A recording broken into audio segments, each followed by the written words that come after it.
perjalanan hidup seseorang, jangan lupa bahwa ini adalah suatu pilihan gitu ya. Tuhan menaruh satu fitur, aplikasi yang keren banget dalam kehidupan kamu. Namanya adalah kehendak bebas. Di dalam kehendak bebas ini bahkan Tuhan tidak mau untuk merubah algoritmanya supaya kamu dipaksa untuk menyerupai dia. Nah tetapi sekarang ini keren banget. Kalau pada waktu kita akhirnya di dalam kehendak bebas itu berani mengambil keputusan yang benar. Seperti tadi yang dikatakan oleh narasumber bahwa ternyata Tuhan punya banyak sekali dimensi-dimensi, level-level yang jauh lebih tinggi. Kayak kita main game gitu ya. Kalau kita berhasil untuk mencapai satu level berikutnya, ada satu tantangan yang lebih gede, ada tantangan yang lebih gede. Nah ini ada satu ayat firman Tuhan yang saya percaya ini relevan banget buat kita yang ingin tahu what is next to come gitu di dalam Tuhan. Buka bersama dengan saya 1 Timotius pasal yang keempat, kita lihat bersama-sama daripada ayat yang ke-12.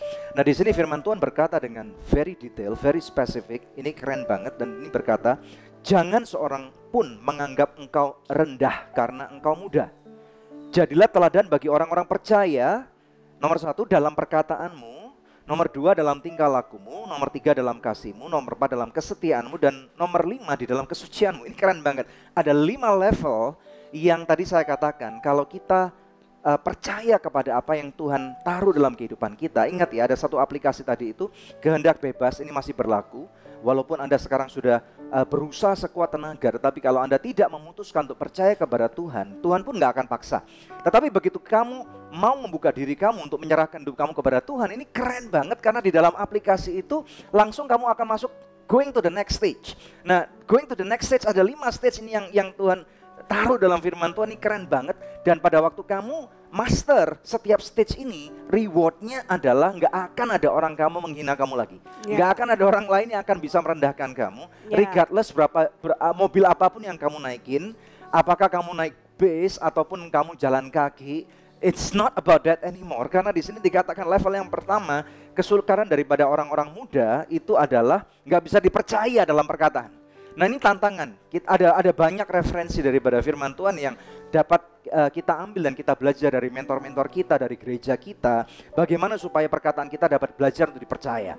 Nomor 2, di dalam tingkah laku, karena ada banyak orang-orang muda yang selalu nggak mau bertanggung jawab. Melakukan sesuatu, ada peribahasa bahasa Indonesia, kamu lempar batu, kamu sembunyi tangan. Nah makanya tadi dikatakan oleh narasumber bagaimana caranya supaya kita berani terbuka. Pada waktu kita berani terbuka bukan untuk memalukan diri kita, tetapi kita tahu sekarang kita punya satu namanya freedom, kebebasan. Kebebasan bukan untuk kamu supaya dibully oleh orang karena kamu jujur, tetapi kebebasan pada waktu kamu berani terbuka atas bukan cuman pencapaian yang kamu punya, tetapi atas kebodohan-kebodohan yang pernah terjadi dalam kehidupanmu, pilihan-pilihan salah yang pernah kamu lakukan. Pada waktu kamu berani terbuka di dalam satu konteks community yang tepat, kamu tahu nggak, itu akan menjadi sesuatu yang menarik. Dan kamu akan bisa belajar daripada kesalahan kamu sendiri, dan orang-orang lain yang mendengarnya akan bisa belajar daripada kesalahan kamu. Kemudian yang nomor 4 berikutnya adalah dikatakan dalam kasihmu. Orang muda kita harus tahu bahwa love is not equal to God, but God is love. Tuhan itu pasti kasih, tetapi having sex bebas di luar konteks pernikahan yang benar itu nggak ada hubungannya dengan cinta atau kasih yang Tuhan katakan.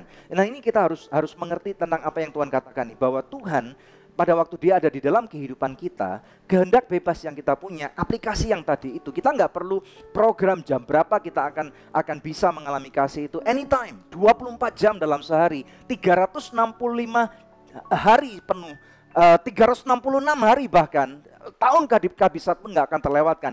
Kasih itu akan free flow. Amen. Kayak kamu pergi ke makanan restoran buffet dan itu akan free flow, nggak akan pernah habis, akan ada dalam kehidupan kamu. Amen. Dan kemudian menarik banget dalam kesetiaan. Orang-orang muda kita belajar untuk setia kepada hal yang kecil, karena pada waktu kamu belajar setia kepada hal yang kecil yang paling sepele sekalipun, ternyata ada satu greater dimension, ada satu bonus point di dalam game itu yang akan membuat kamu lebih enjoy hidup kamu. Karena di dalam firman Tuhan dikatakan kamu akan dipercaya hal-hal yang besar yang gak pernah kamu pikirkan, gak pernah kamu dengar. Tiba-tiba ada satu hal yang gak pernah kamu minta, tiba-tiba Tuhan sodorkan kepada kamu, karena Tuhan tahu bahwa kamu layak dipercaya.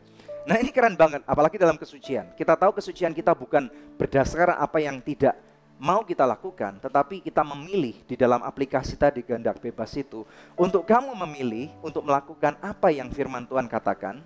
Dan many times ini against your will. Many times ini melanggar kesukaan kamu. Tetapi kamu tahu bahwa ternyata hal itu permen kita nggak suka lagi karena itu permen makanan anak kecil. Gitu ya. Pada waktu kamu tahu apa itu hidup sehat, ternyata minum-minuman soda itu nggak menarik lagi buat kamu.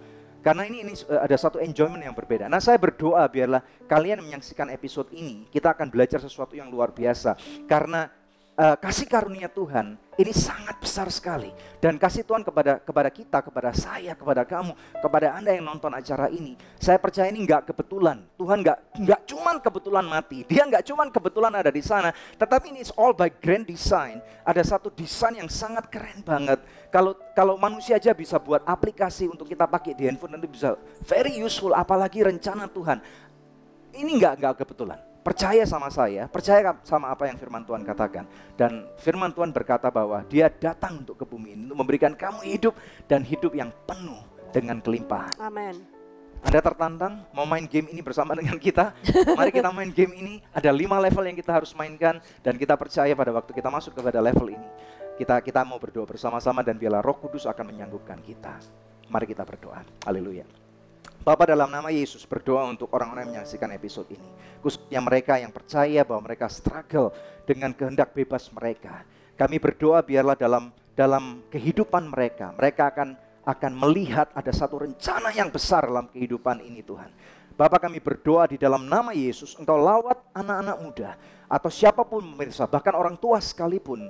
Kami tahu Tuhan, dalam kehidupan kamusmu tidak ada kata terlambat. Oleh karena itu aku mengucapkan berkat di dalam nama Yesus. Biarlah kami Tuhan akan bertanggung jawab atas kehidupan kami seperti apa yang Kau telah tanamkan, Tuhan. Sehingga tidak ada satupun orang akan melihat kami rendah walaupun kami masih muda ataupun kami sudah tua. Terima kasih untuk kebaikan-Mu, Tuhan. Berkat-Mu tercurah di dalam nama Tuhan Yesus Kristus untuk setiap orang-orang yang menyaksikan.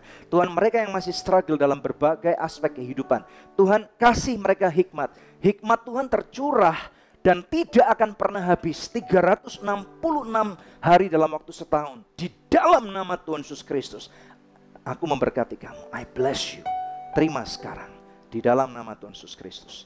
Yang percaya dan sudah diberkati Tuhan, katakan amin.